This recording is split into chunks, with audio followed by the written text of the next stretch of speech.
Hey, welcome to episode number 8 of the Ask Sri Vishwanath show. In this episode, we will speak about what the Master Yogin Krishna thinks about reincarnation and one of the most coveted words in Hindu literature, Brahman.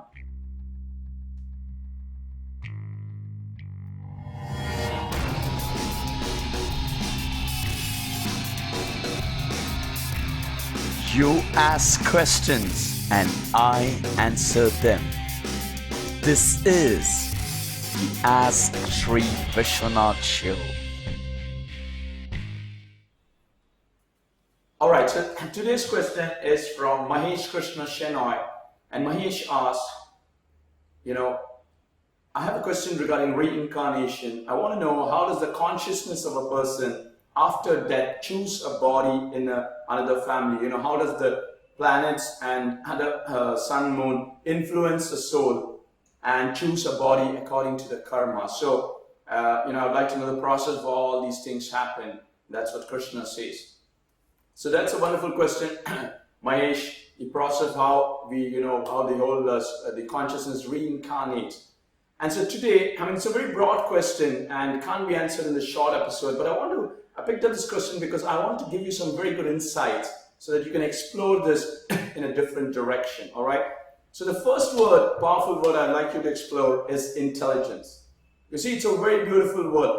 The intelligence of a body, the way our hand moves, our eyes roll, the intelligence of the body is borrowed from the intelligence of the mind.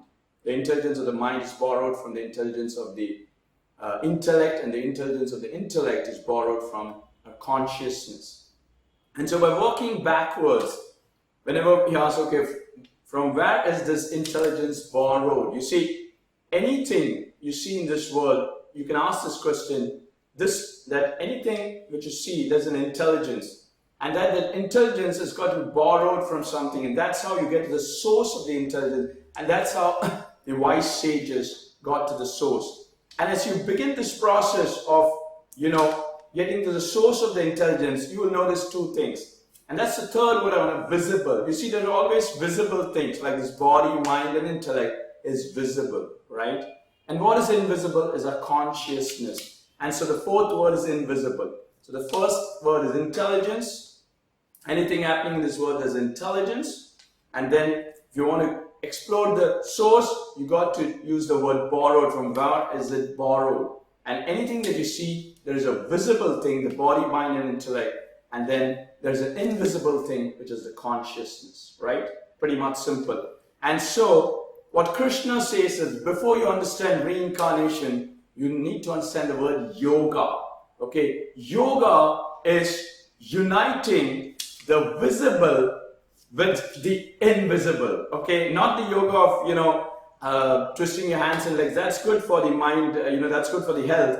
But the yoga of Krishna is uniting the visible, which is the body, mind, and intellect, with the invisible, which is the consciousness. And once you get to that point, reincarnation and all this thing, which is sort of like a philosophy or something which you got to think over, becomes like a piece of cake because you see everything as crystal clear as water.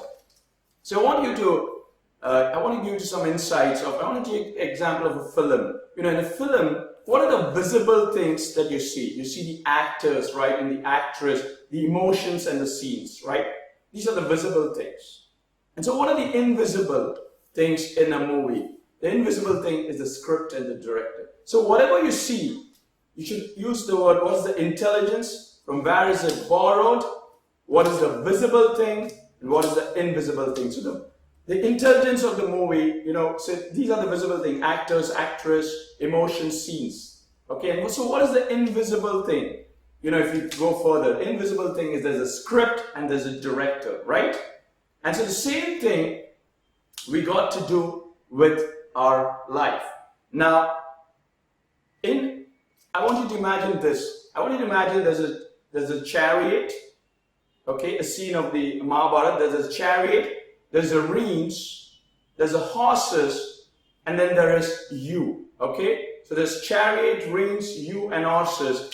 And the chariot represents your body, the reins, your mind, and you represent the intellect, okay? And the horses represent your character, the various characters, sattvic, rajasic, and tamasic. And so these are the visible things, the chariot, the rings, the you, and the horses, right? And so what is the invisible thing in our life after the body? And the invisible thing, Krishna says, is the invisible charioteer, which is our consciousness. And then there's the invisible script. So whenever you see anything, there's an intelligence, there's a visible thing, there's an invisible thing. And so let's point A to point B. How do we do that? So you say, you give instructions to your mind, right?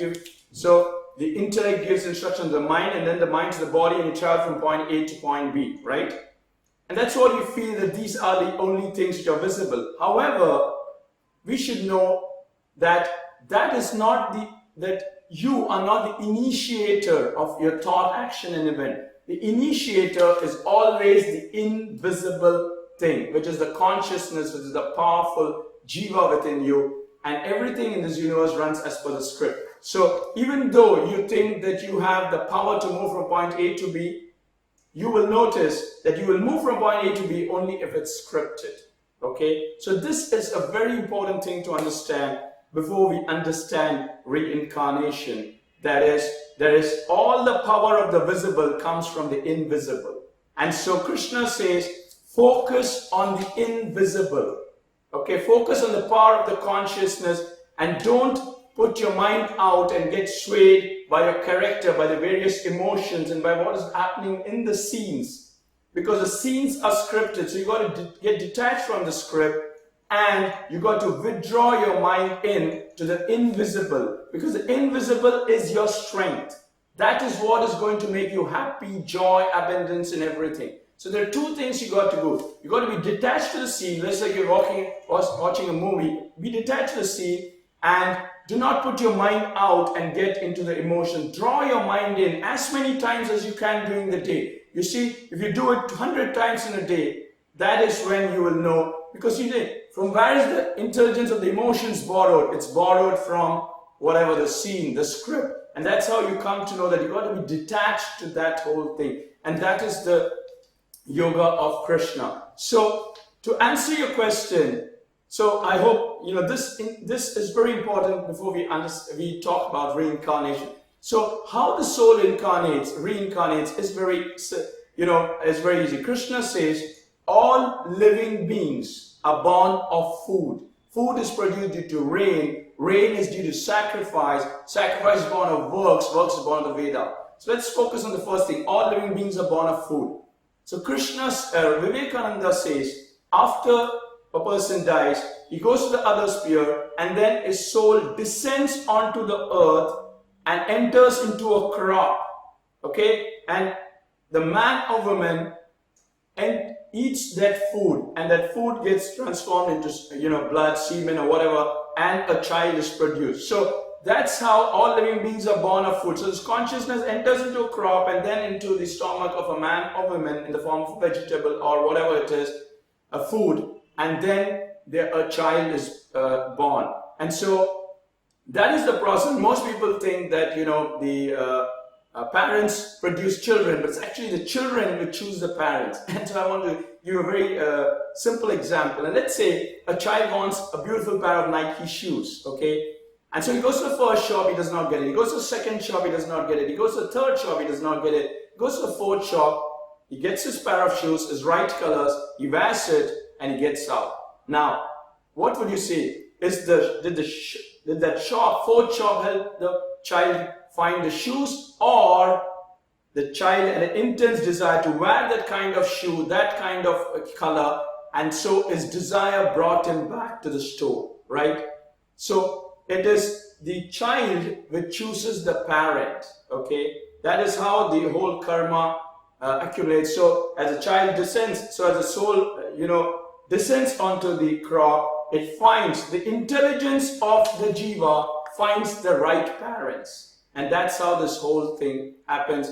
And it finds the, right time and the suitable planetary alignments. It is this jiva, the soul, which finds the right timing of the planets, and not the planets which influence the soul. So I hope it gave you certain insights. So Mahesh, thank you very much. You keep asking questions and I keep answering them. Thank you very much.